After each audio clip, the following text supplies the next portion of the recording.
Hello sir Waqas. आज हम आपकी रियल एस्टेट जर्नी के बारे में बात करेंगे, जहां आप पहले क्रिकेट खेलते थे पाकिस्तान में, हमने सुना है। ये चेंज क्यों यहाँ पर आकर? Hello Silva, I hope you are doing well. Good. ये है कि हम बिल्कुल आपकी बात ठीक है कि पाकिस्तान में आई वाज अ क्रिकेटर और बिल्कुल स्विच करने का कभी भी सोचा नहीं था। और ये रियल एस्टेट का तो कभी भी नहीं सोचा था कि रियल एस्टेट में आएंगे। ये है कि इधर दुबई भी आए थे तो खेलने क्रिकेट ही आए थे लिटरली। तो ये था कि हम लोगों की एक लीग थी यहाँ पे, मैं आ चुका था पहले दुबई। तो मैं दुबई में ही था और हमारी यहाँ पे लीग थी पाकिस्तानी सारे एक्टर्स की। Okay.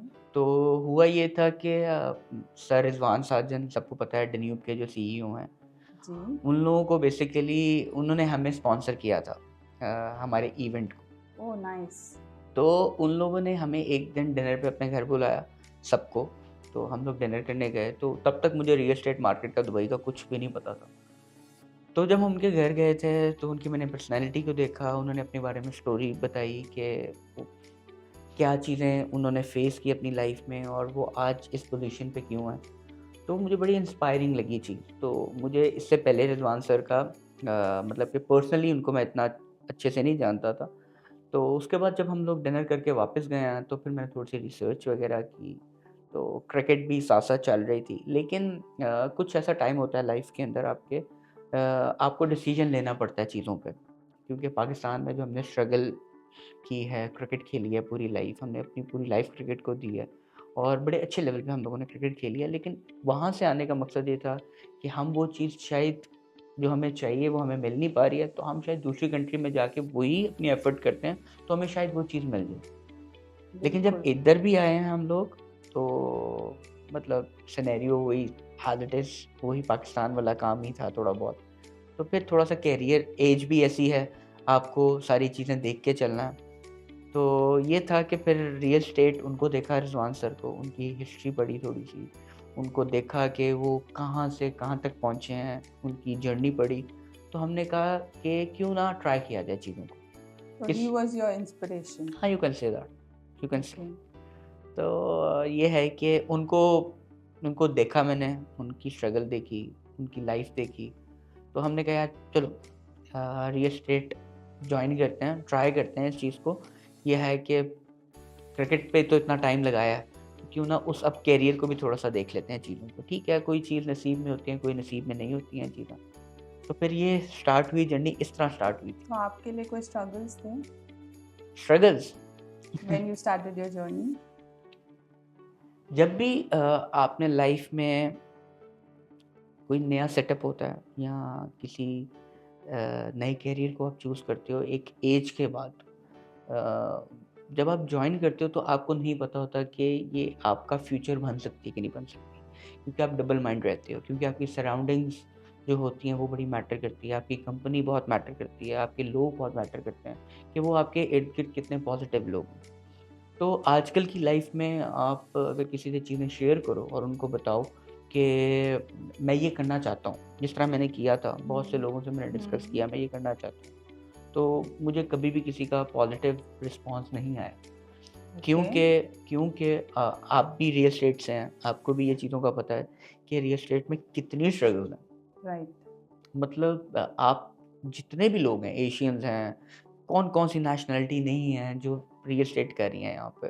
वो बेशक डेवलपर से हो, फर्म से हों, तो एक चीज़ को सेल करना वो इतना मुश्किल है। मतलब फ़ोन पे बैठ के आपने किसी को मिलियंस की चीज़ पिच करनी है और उसको कन्विंस करना है उस चीज़ को, और मार्केट में लोग वो हैं जिनको ऑलरेडी नॉलेज बहुत ज़्यादा है जी। और उनको कन्विंस करना, तो वो एक बहुत मुश्किल जॉब है। वो तो है जॉब, लेकिन उससे पहले के जो हर्डल्स हैं वो बहुत मुश्किल है। ये आपको भी आइडिया होगा। जी बिल्कुल। बिल्कुल ऐसे। सो आपने अभी क्रिकेट छोड़ दिया कंप्लीटली? नहीं, क्रिकेट जो एक दफ़ा बंदा खेलता है ना, तो वो छोड़ नहीं सकता। अब ये है कि बहुत मेहनत की है रियल एस्टेट के अंदर। अ, अब टाइम है कि हम उस चीज़ को कंटिन्यू कर सकते हैं साथ-साथ। हम उसको चला सकते हैं साथ-साथ। और पहले ये था कि you have to be very focused. आपको बिल्कुल एक ही ट्रैक पे चलना है। मैं 24 आवर्स में मैंने 20-20 घंटे, 22-22 घंटे काम किया है। उसको सीखा है, उसको पढ़ा है, सेल की है लोगों को, और मतलब real estate not a easy job.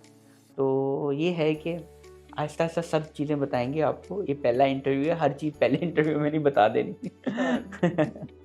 Okay, आप थोड़ा बताएं हमें about real estate market in Dubai.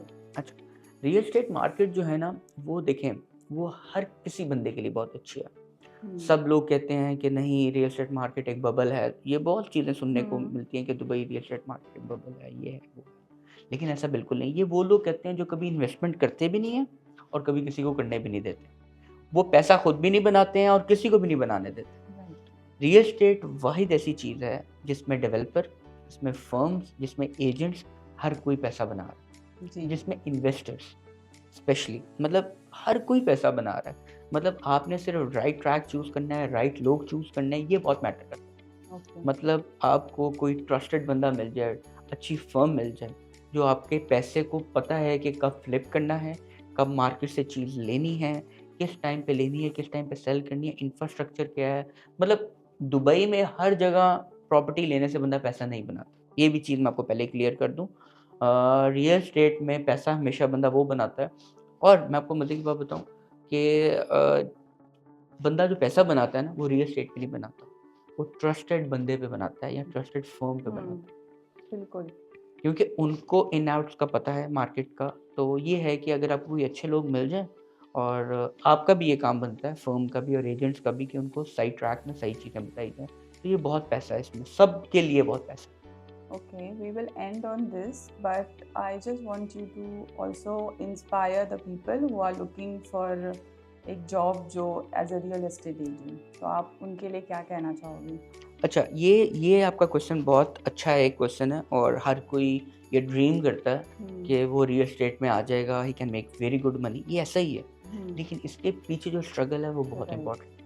यहाँ पे आउटकम्स पे लोग बहुत काम करते हैं कि भाई आउटकम फ़ौरन आ जाए, 1-2 महीने के अंदर, 3-4 महीने के अंदर। आप मतलब एक थॉट प्रोसेस है ना, बंदा सोचता है सोने से पहले कि यार अगर मैं इतनी डील कर दूँ मेरे इतने पैसे बन जाएँगे। लेकिन वो पैसे बनेंगे ही तब जब आपको नॉलेज हर चीज़ का हो। और वो नॉलेज लेने के लिए आपको बीच में बहुत सी चीज़ें हैं जो क्रॉस करके वहाँ तक पहुँचना है। आपको हर चीज़ का नॉलेज नहीं होगा, आपको आपको फेलियर्स आएँगे, आपको ऐसा भी लगेगा कल आपकी डील होने लगी है और नहीं होगी। राइट। बहुत सी ऐसी कंपनीज़ होंगी जो आपको आपको सैलरी बेस पे होंगे आप लोग, आपकी सेल नहीं हो रही होगी, वो सैलरी आपको नहीं मिल रही होगी, आपको उसकी टेंशन भी होगी। तो बहुत सी ऐसी चीज़ें हैं जो आप फेस करके गुज़रोगे। लेकिन आपने, वो कहते हैं ना कि जब आप कभी किसी चीज़ के लिए कह देते हो ना कि ये मुझे करनी है, और वो अगर आप करते हो, दिल से करते हो और सीखते हो, तो वो आप कर लेते हो।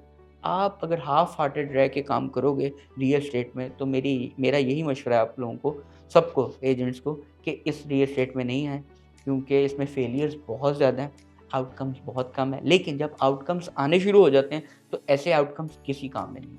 राइट। बहुत बहुत शुक्रिया आपका। Thank you so much.